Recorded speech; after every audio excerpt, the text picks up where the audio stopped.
안녕하세요. 절대값도 매명봉 PD 한PD입니다. 자, 우리나라의 가장 큰 문제는 뭐냐면 이 중산층이 자산이 없어요. 자산이. 자, 미국은 중산층이 강한 나라잖아요. 자, 미국의 중산층이 강한 이유는 뭐냐면은 미국은 주식시장이 강해요. 그리고 생각보다 뭐 도시마다 좀 틀리지만 뭐 뉴욕이나 뭐 LA, 샌프란시스코 같은 데는 집값이 좀 비싸지만 다른 도시들은 그렇게 소득에 비해서, 그리고 소득이 높잖아요, 미국은. 그죠? 거긴 뭐 중산층의 소득이 우리보다 훨씬 높아요. 물가가 물론 비싸긴 하지만 그런 임금 체계가 잘 돼 있어요.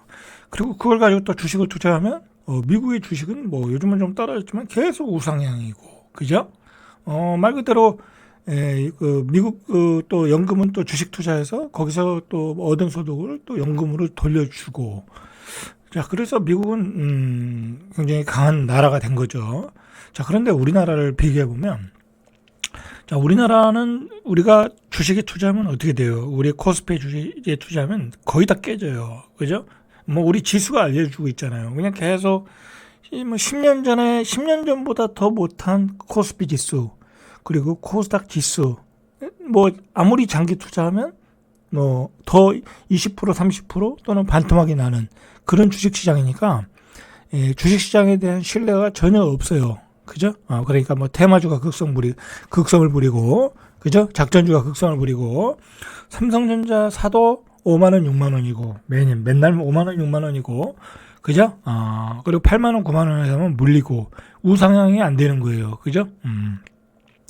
자, 그래서 우리나라는 주식시장도 약해서 자산이 주식을 통해서 늘어날 이유가 없고요. 오히려 주식시장은 뒤통수만 치고 있어요. 그죠? 그냥 대기업들이 그나마 투자할 만한 대기업들은 그 물적 분할이라고 그러죠. 물적 분할해가지고 그 대주주들의 이익만 취하고, 그리고 뭐죠? 그 상업법인가요? 뭐 개정도 안 하고, 그죠? 그리고 얼마 전에 뭐 또 그 하나 에어로스페이스 같은 데는 유상증자를 통해서 주식이 10배 올랐는데 그 가격에서 유상증자에서 또 주주들 또 뒤통수를 치고, 그죠? 완전히 기업들의 현금 인출기예요. 그죠? 자, 그리고 부동산 시장은 어때요? 완전히 반대로 빚덩이를 만드는 거죠. 그죠? 빚을 내서 사야 되는 시장이고, 그죠? 그러니까 주식에서 깨지고, 부동산 시장은 빚을 안게 되고, 그러니까 결과는 어떻게 됐어요? 중산층이 쓸 돈이 없는 거예요. 쓸 돈이. 그죠? 쓸 돈이 없는 거예요. 자, 그래서 지금 그런 데다가 우리가 지금 전국이 또 불안하잖아요. 탄핵 국면이고, 그 다음에 지금 대외적으로 우리가 수출주도 성장해서 좋았던 그 경제 환경들이 다 무너지고 있고, 그죠? 우리가 잘 나가던 산업들이 다 무너지고 있고, 뭐 철강, 화학 같은 거 무너지고 있고, 반도체도 굉장히 위기 속에 있고, 자, 그 다음에 관세 폭탄 때려서 그나마 잘 나가던 자동차 산업도 생태계가 다 깨지게 생겼고, 일자리가 다 무너지게 생겼고, 자, 이런 상황에서 대외 외국의 기관들, 이 분석업체들이죠. 자꾸 그 경제 전망을 안 좋게 내놓고 있어요. 얼마 전에 그저께는 영국의 경제 분석업체 캐피탈 이코노믹스가 26일 보고서를 통해서 한국의 경제 성장률을 기존 1.0에서 0.9로 하향 조정했고, 그죠? 굉장히 비관적으로 봤네요. 1.0으로 봤어요. 근데 0.9로 더 하향 조정했어. 근데 더 하향 조정할 수도 있겠죠. 뭐 탄핵이 뭐 부결됐다. 예를 들어, 그러면 뭐 전국이 더 혼란스러워질 거 아니에요. 그럼 더 낮아질 것이고.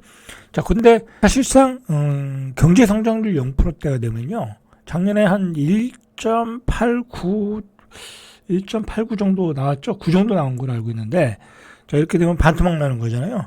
그냥 매출이 반토막 나는 거예요. 매출이 반토막 나고 자영업자들의 한 50%는 문을 닫는 거예요. 그죠? 대공황이 오는 거죠. 그죠? 자, 그런 전망들이 나오겠다. 그런 전망들이 나오는 배경에는 바로 이런 중산층들의 소득이 무너지고 있는 거. 그죠? 소득이 무너지고 있는 거. 전국의 불안, 그런 것들이 원인이 되고 있다는 거죠. 자, 요즘 이런 얘기를 해요. 환율이 지금 1,460원이거든요. 자, 이제 1,500원이 목전에 와 있다라는 거예요. 그리고 1,450원대 이상은 이제 뉴노멀. 이제 그 밑으로는 떨어지기 어렵다라는 거예요. 자, 이 환율도 폭등하고 있고, 뭐 국가 부채는 뭐 계속 늘어나서 6,200조이고, 그다음에 우리 가계가 부담하는 가계 부채, 그러니까 집을 사느라고 빚을 낸 게 2,680조. 자, 국가 부채가 6,200조인데 가계 부채가 2,680조야. 이 가계가 부담하는 부채가 엄청나게 커진 거죠. 그죠? 자, 저번에도 얘기했듯이 이 IMF 때는 가계 부채가 없었어요. 우리 빚을 가계 빚을 그 주택 담보 대출이라는 게 그때는 아예 별로 없었으니까. 그죠? 그때는 그러니까 기업이 무너졌다. 우리 그 회생이 가능했던 거야. 기업을 구조조정해서 다시 일으키면 됐던 거야. 근데 지금은 가게가 무너지면 어떻게 되겠어요? 가게가 무너지면 다 그냥 무너지는 거예요. 개인들은 회생이 어렵잖아요. 그죠? 개인들은 회생이 어려운 거야. 그럼 개인들이 무너지면 어떻게 되겠어요? 은행도 무너지는 거죠. 그죠? 은행도 무너지는 거죠.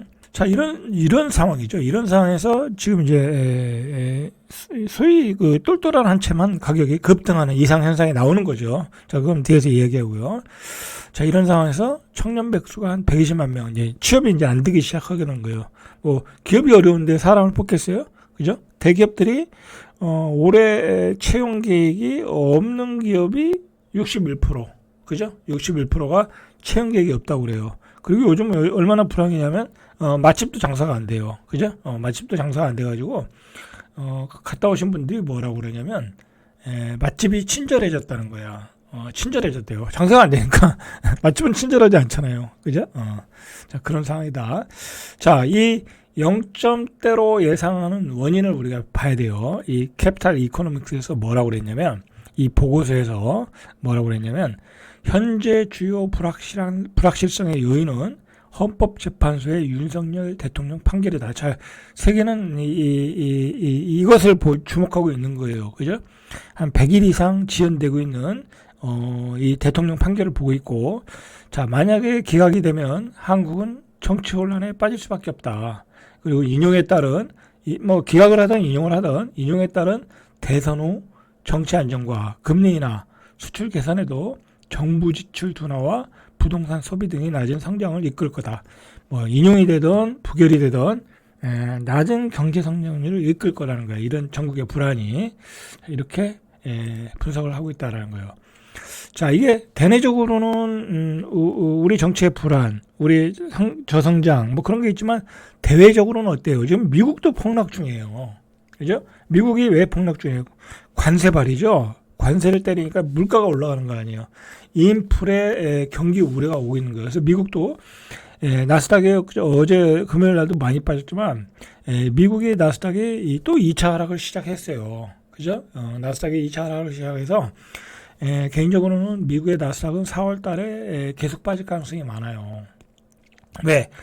반등을 줬잖아요. 근데 그동안 빠진 걸 반등을 줬는데 다시 본격적으로 인플레의 현상이 나타나고 있는 거예요. 자, 그러니까 뭐가 올라가겠어요? 금값이 올라가고 있는 거예요. 금 현물 가격이 전장 대비 0.6% 올라서 온스당 3,074달러. 금 전문가들이 뭐라고 그러냐면 지금 이제 3,114달러까지 올라갔었는데 금이 슈퍼 사이클에 들어갔다라고 그러는 거예요. 뭐 이거 전에 얘기했던 거죠. 금은 슈퍼 사이클에 들어갈 가능성이 많아요. 여러분들 제가 예전부터 얘기했지만 지금은 금을 사서 모아야 될 때라고 얘기했어요. 그죠? 뭐 부동산을 사서 모을 때도 아니고요. 주식을 사서 모을 때도 아니고요.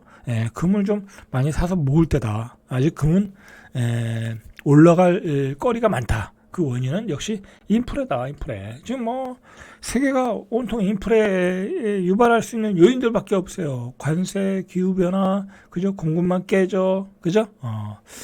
전쟁, 그죠? 그리고 지진, 금이 올라갈 수밖에 없어요. 자, 원인은 이런 전반적인 원인은 안전자산을 선호한다. 자, 그러면 여러분들 비트코인은 어떻게 되어 있어요? 비트코인은 안전자산이 아니에요. 그죠? 안전자산이 아니에요. 만약에 인플레가 되면 말 그대로 금리가 올라갈 텐데 은행에다 넣어놓은 게 낫죠. 그러니까 가상화폐가 와르르 떨어지고 있어요 지금. 저도 한 조금 가상화폐를 지난번 고점 칠 때 한번 좀 사봤어요. 움직임을 파악하기 위해서 사봤는데 지금 고점 대비 30% 빠졌어요. 비트코인 기준으로. 그리고 이더리움 같은 거는 한 44% 정도 빠졌어요. 고점 대비. 뭐 도지코인 한 44% 빠졌어요. 반토막이 났다는 거죠. 반토막이. 자, 가상화폐도 안전자산이 아니라 빠지고 있다. 지금 오직 올라가는 것은 그만 올라가고 있다. 미국 주식시장도 폭락, 우리 주식시장도 폭락, 그죠? 자, 미국이 이렇게 불안한 원인은 뭐냐면, 이 관세발 효과로, 이달 발표된 3월 근원 개인 소비 지출, PC 가격 지수 상승률이 2.8%로 시장 전망을 윗돌았다. 인플레이션이 온다라는 거죠. 온다. 그리고 미시간대가 발표한 3월 소비자 심리지수도 예상보다 크게 악화됐다. 자, 인플레가 오는데 소비는 줄어들고 있어. 그게 뭐예요? 스태그플레이션이 미국에서 오고 있다라는 거. 그래서 미국의 주식이 폭락을 하고 있는 거예요, 지금. 미국의 주식은 지금 떨어지는 칼날이에요, 칼날. 그죠? 지금 우리가 작년 한 10월 기준으로 많이 들어갔죠, 미국에. 12월 막 그때 많이 들어갔죠. 고점에 다 들어갔어요. 우리 개인들이 많이 들어갔어요. 어떻게 됐겠어요? 이제 잘못하면 30% 40% 빠질 가능성이 많아요. 자, 그러나 미국 주식은 또 회복이 되니까 뭐 그거는 조금 뭐 장기적으로 보면 괜찮을 수 있지만 어쨌든 크게 빠질 가능성이 높다. 미국 주식도. 자, 그렇게 대외 환경이 그렇다라는 거예요. 그죠? 자, 소비 심리는 미국의 소비 심리. 그러니까 물가는 계속 올라가는데 소비 심리는 57로 지난 14일 발표한 잠정치보다 0.9% 하락했다. 미국은 소비로 이루어지는 국가거든요. 근데 소비가 안 된다는 거야. 소비가 줄어들고 있다는 거야. 근데 지금 관세는 트럼프가 예정했던 관세는 아직 시작도 안 했어요. 실제로 고관세를 때려버리면 물가는 더 폭등하겠죠. 그죠?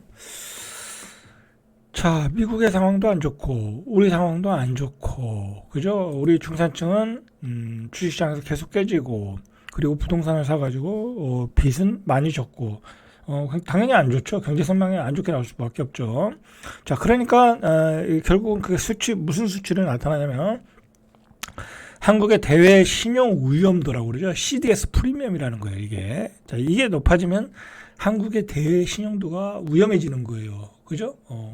이달 들어 나흘 빼고 계속 올랐다. CDS 프리미엄이. 자, 이거 주목하셔야 돼. CDS 프리미엄이 계속 올랐다. 그래서 30일 국제금융센터에 따르면 현지 시간 27일 기준 미국 뉴욕 시장에서 5년물 CDS 프리미엄이 36, 이게 40이 고점이었거든요. 이제 고점에 다다랐다라는 거야. 그죠? 자, 이렇게 되면 외국인의 자금이 빠져나가죠. 그죠? 외국인의 자금이 빠져나가요. CDS 프리 국가 부도 위험이 높아지면 당연히 빠져나가는 거죠. 자, 그 원인을 보니까 헌법재판소의 탄핵 심판 선고가 예상보다 늦어지면서 정치적 불확실성이 확대되고 뭐 당연한 얘기고, 일본과 투자은행인 노무라 증권에서는 2월 경제지표가 예상보다 부진한 가운데, 부진했죠. 당연히 정치적 불확실성이 지속되고 국고채 등 금융시장에서도 한국은행 추가금리 인하 기대가 선반영될 소지가 있다. 자, 그러면서 한국의 채권 등 한국의 자산 위험 프리미엄이 확대될 가능성도 상존한다. 노무라 증권에서 분석을 했어요. 자, 그러니까 CDS 프리미엄이 올라가니까 당연히 외국인 투자자는 최근 국채 선물에 대해서 매도 우위를 보이고 있고, 3년째 국채 선물은 지난 25일부터 매도했고 10년째 국채 선물은 18일부터 순매도 들어갔고, 채권도 매도한다는 거야. 선물로 매도한다는 거야. 미리. 큰 문제가 되겠죠. 뭐 그러면 이제 어떻게 되겠어요? 채권을 매도하고 주식시장에서 계속 매도해 나가면 환율이 올라가겠죠. 원화 환율이 떨어지니까 떨어지는 거죠. 달러 환율이 올라가고, 그럼 외국인들 헤지 펀드들은 거기서 또 수익률 게임을 벌이겠죠. 환율에서 또 거기다 배팅을 해놨겠죠. 그러면 거기서 돈을 버는 거예요, 그 사람들은. 그러니까 외국인들이 막 갖고 노는 시장이에요, 우리나라 시장은. 그렇게 보면 된다. 자, 그래서 시장 전문가들 사이에서 환율이 1,500원 간다. 지금 1,460원을 유지하는 건 뭐예요? 그죠? 우리나라가 그 외환 보유 가지고 지금 막고 있는 거잖아요, 사실상. 그죠? 한국은행, 그 다음에 기획재정부에서 막고 있는 거잖아요. 근데 그 막았는데, 우리가 막 외화를 써가면서 막고 있지만, 거기서 계속 원화 약세에 배팅하는 세력들이 많을 거야. 그죠? 외국 애들이 돌아와서 막 배팅하고 있을 거야. 근데 1,500원 돌파하면 어떻게 되겠어요? 국가적인 위기가 오고, 주식시장도 폭락하고 굉장히 어려운 상황이 온다는 거야. 자, 그 1,500원을 4월 초에 기록할 수도 있다라는 관측이 나오고 있다라는 거예요, 지금. 자, 서정환 하나은행 수석연구원은 미국 관세와 계속 탄핵 정국이 맞물리죠. 맞물려 2분기에 환율 연고점을 형성할 가능성이 높다며 환율이 1,500원대 터치 가능성을 열어두고 있다. 그러니까 지금 계속 그 탄핵 정국이 선고가 지연되니까 여러 가지 위기사항들이 나타나고 있잖아요. 자, 그 위기사항의 징후가 환율로 나타나는지 안 나타나는지 우리가 4월 초에 한번 관심 있게 볼 필요가 있어요. 자, 뭐 요거는 이제 경제 얘기고 우리가 또 부동산 얘기를 좀 연관지어서 하자면은 요즘 이제 현상이 뭐냐면 뭐 똘똘한 한 채에서의 폭등이었잖아요. 그죠? 토지 허가를 풀어주니까 똘똘한 채에 돈들이 몰려가더라. 그래서 강남과 뭐 송파 집값이 급등했고 그 여파로 다른 뭐 마용성도 급등하고 뭐 심지어는 그 외곽도 서울 외곽도 금강구 노도강도 급매물이 다 소화되더라. 라는 거였죠. 뭐랄까요? 자, 이거를 이 박원갑 부동산 전문가죠. 이 국민은행 소속인 전문가인데 이분이 난 저는 개인적으로는 가장 그 객관적으로 분석을 잘 하시는 것 같아요. 이분이 분석하는 거는 뭐 이분이 뭐 강의를 하는 사람도 아니고 뭐 투기를 부추기는 사람도 아니고 말 그대로 연구원이죠.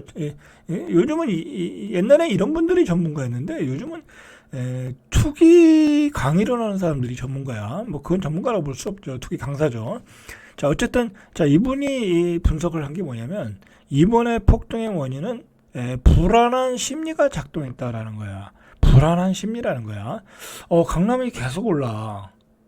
난 이제 이러다가는 옛날에 10억 하던 게 20억 됐어. 20억 하던 게 40억 됐어. 40억 하던 게 70억까지 올랐어.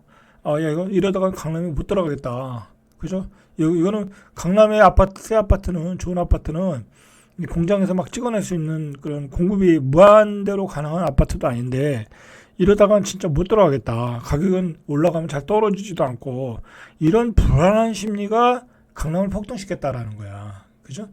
이게 정확한 분석이에요. 이게 정확한 분석이야. 자, 문제는 뭐냐면 이것 때문에 눈덩이처럼 아파트를 사면서 가계부채가 늘어났다라는 게 문제였다라는 거죠. 정부의 입장에서 볼 때는 안 그래도 부채가 거의 맥시멈 2,680조까지 이르렀는데 그것 때문에 중산층들이 이제 잘못하면 적자로 들어갈 상황이다. 이거 흑자 금액이 평균적으로 70만 원밖에 안 되는데 이러다가 정말 소비할 돈도 없겠다. 경제가 폭망하겠다 해서 정부가 부랴부랴 막았고, 자, 결국은 우리가 이게 이 불안한 심리 때문에 사는 가격 자체는 거품일 수밖에 없는 거죠. 그 거품이 언제 얼마까지 갈지는 저도 모르죠. 그죠? 저도 모르는 거예요. 그게 폭락하지, 계속 오른다, 그런 얘기를 할 수가 없는 거예요. 근데 원인은 그렇고, 거품은 거품이라는 거죠. 그죠? 거품은. 자, 여러분들, 이걸 한번 좀 생각을 해볼 필요가 있어요. 강남의 아파트를, 예를 들어 압구정동 현대 아파트가 요게 118억 원, 245제곱미터, 이거 완전 초대형 평수죠. 자, 118억 원에 샀어요. 이것도 가격이 올랐다고 그래요. 그러면 여러분들, 118억 주고, 현대아파트, 70평짜리 하나 샀어. 자, 이게 수익률이 높을까요? 아니면 여러분들이, 우리 최상무 총리가 투자했던 미국 국채 30년, 또는, 미국의 주식이 폭락했을 때, 엔비디아를 한 $80에 샀다. 그죠? 요즘 한 103달러인데 한 20% 빠져서 한 $80 샀다. 자, 어느 게 투자가 가치가 있을까요? 그죠? 어느 게 더 수익이 빠르게 많이 날까요? 제 개인적으로는 미국의 국채를 사는 게 더 나을 수 있고요. 그리고 엔비디아 80만 원 오면 그거 사는 게 나서 80달러 오면 그걸 사는 게 나을 것이다. 그리고 심지어는 5%짜리 한국의 국채를 사는 게 더 나을 수도 있다. 라는 얘기죠. 왜냐면 이 118억에 사면 취득세 내야죠. 뭐 보유세 내야죠. 다 내야 되잖아요. 기회비용으로 보면 그게 더 나을 수 있기 때문에 저는 이제 개인적으로 이게 이 가격이 투자 수익률 대비 효과가 떨어진다. 그래서 거품이다라고 얘기를 하는 거예요. 그죠? 이게 뭐 또 폭락한다, 뭐 떨어진다라는 얘기가 아니라 물론 이것도 여기서 이제 불안 심리 때문에 사면 뭐 150억이 될 수는 있죠. 그런데 이걸 투자해서 150억이 되는 것보다는 내가 118억 가지고 다른 데 투자해서 200억이 될 수 있는 확률이 더 높다라는 거죠. 그죠?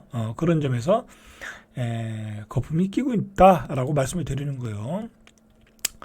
자, 이 부동산 시장에서 작년부터 나타난 현상이 뭐냐면 초고가 50억 이상의 고가 아파트 거래량이 늘고 있다라는 거야.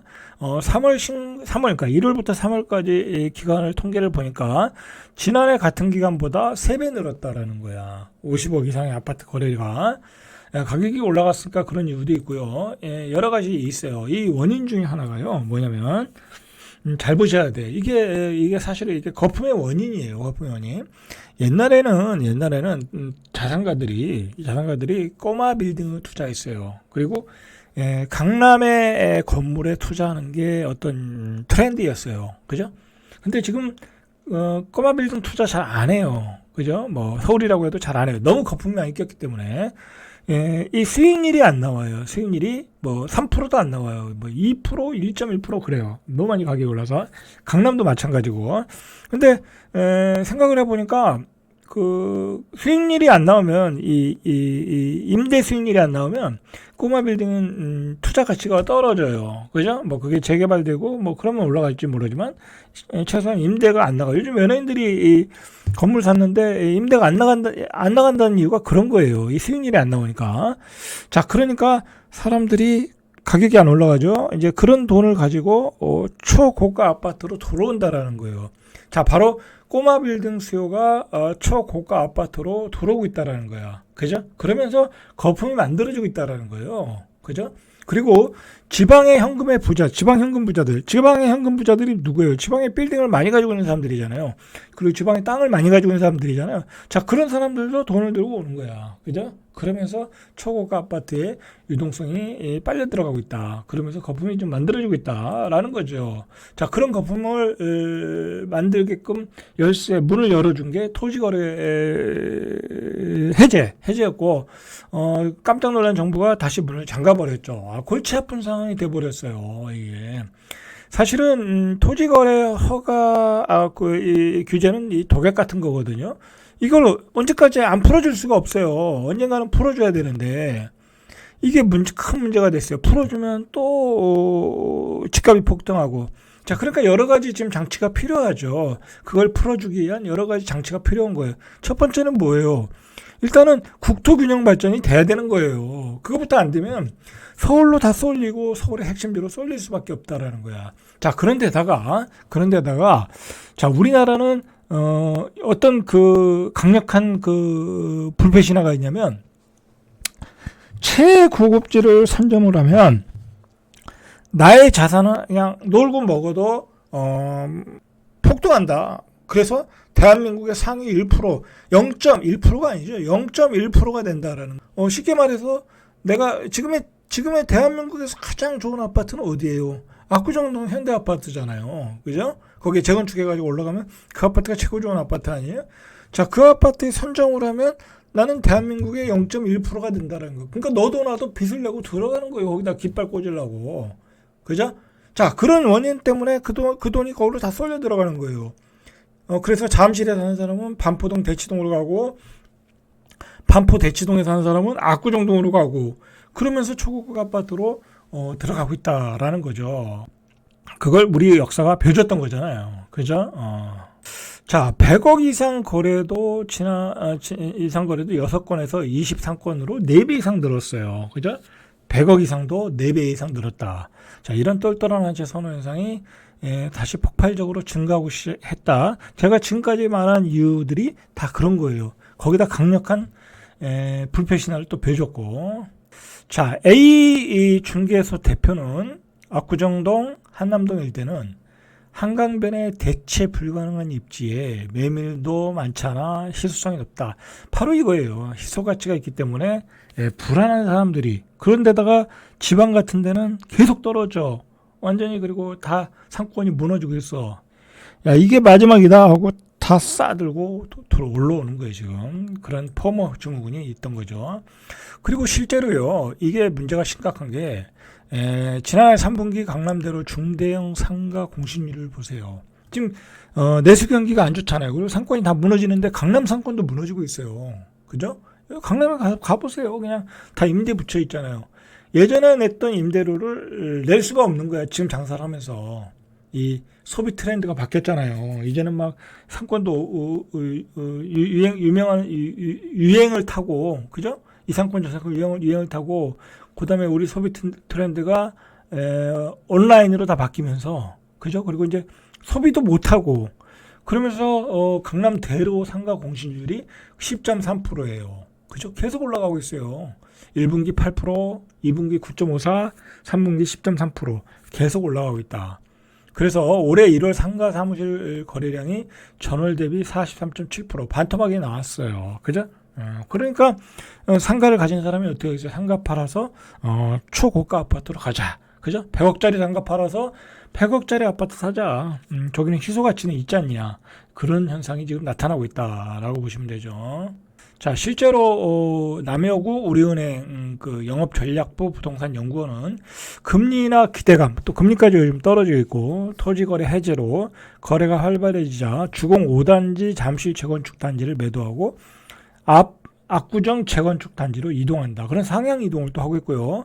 그다음에 신축보다 재건축 추진 단지의 가격이 상대적으로 더 오른 데다 공사비 민감도가 낮아진 것도 지방 등 외지인들의 압구정동 일대 매수를 부추기는 요인으로 작용하고 있다라는 얘기죠. 자, 전문가들의 의견을 좀 들어보죠. 전문가들은 어떤 의견을 가지고 있나? 전문가들은 규제로 인해 단기적으로 집값이 떨어질 수 있다. 단기적으로는. 하지만 중장기적으로는 강남 상구와 용산구 집값은 꾸준히 오를 것이다. 그러니까 여러분들, 이게 문제, 이게 꾸준히 오를 거다. 이제 우리는 폭락할 거, 거품이 꼈는데 어떻게 오르냐. 자, 그거는 우리 국가적인 균형 발전이 안 되고, 그리고 서울의 집중 현상, 그리고 고급지 불패신화, 그것 때문에 자산이 계속 빨려 들어갈 수 있다라는 이야기예요. 이걸 조금 해석을 하자면, 자, 양지영 신한투자증권 부동산 자산관리 컨설팅 수석은, 자, 규제 때문에 집값이 반짝 하락할 수 있지만 장기적으로 떨어지기 쉽지 않다. 그죠? 기준금리 인하와 공급 부족이란 두 가지 요소 때문에 그렇다. 자, 참고하시면 되겠죠. 참고를 하세요. 사람마다 다 틀릴 수 있으니까. 자, 그리고 이제 전세 매물은 감소한다. 그죠? 전세 매물. 당연히 감소하겠죠. 왜냐면 이제 전세 끼고 살 수가 없잖아요. 그죠? 전세 끼고 갭 투자 안 되니까. 왜냐면 전세 끼고 갭 투자를 해야 그 매물들이 전세로 나오는데 실수요 시장이 되다 보니까 전세 가격은 올라갈 가능성이 많다라는 이야기도 하고 있고요. 자, 여러분, 결론적으로 우리가 조금 올해 상황을 보니까 0%대 성장률, 그죠? 그 다음에 중산층들의 뭐 일자리도 무너져, 그죠? 자산도 무너져. 그 다음에 쓸 돈도 없어. 자, 뭐 어떻게 대비를 해야 되겠어요? 제가 좀 정리를 해봤어요. 여러분들, 제가 계속 작년부터 얘기하던 거야. 빚을 줄여라. 그죠? 여러분, 빚을 계속 줄여야 돼. 뭐 안 돼. 막 빚을 그대로 가져가시면 안 돼. 굉장히 내 상황이 계속 어려워질 수밖에 없어요. 그죠? 내가 직장에서 쫓겨날 수도 있고요. 내가 하던 자영업이 안 될 수도 있어요. 빚을 줄이셔야 돼.